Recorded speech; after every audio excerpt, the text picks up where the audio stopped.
All right, next question.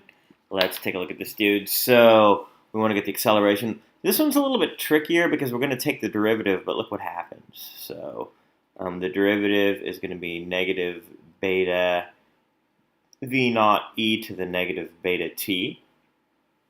And none of those choices are on here. So what's going on? Well, this right here is actually equal to v. So it turns out that v dot, which is the acceleration, actually equals negative beta times v, choice A. Pretty tricky. All right, now for number 18. We want to know the contact force. So let's set up our free body diagram. For each block, we've got F. We've got the normal on 2. We've got a 20 Newton force here. There is no friction, and so let's just say N2 is 20. And then for the 4 kilogram block, we've got the force on the 4 from the 2. So that means we've got a reaction force pushing backwards on the 2 from the 4. Those are equal and opposite.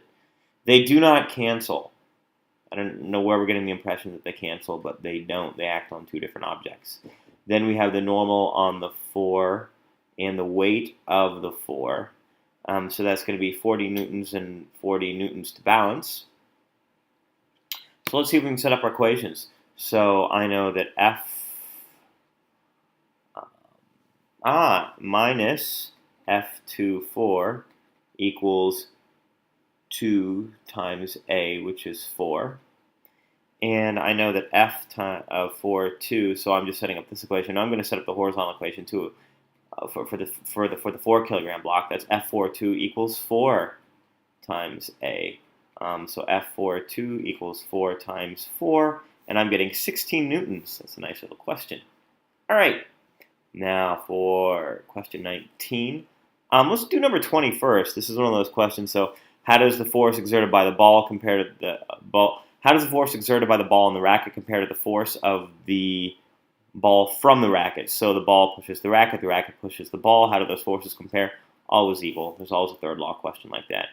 Now for this one, let's get the average force. Well, we've got M, and we need to times it by A, and that's going to be here.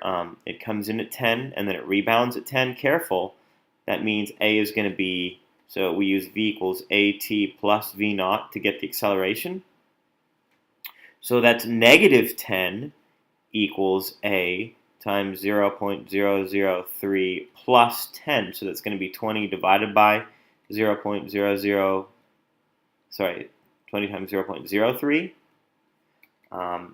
So that's our acceleration, negative 20 times that, divided by that. So we're going to end up taking 0.06 times negative 20 over 0.03.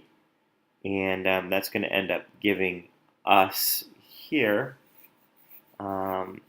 it's 15 meters per second. We go in at 15. So that's going to be negative 25 here, negative 25 here. So we're actually going to end up getting 50 newtons worth of force. So that's it for the multiple choice section. So I hope these videos have been helpful along with some of the work that we've done in class.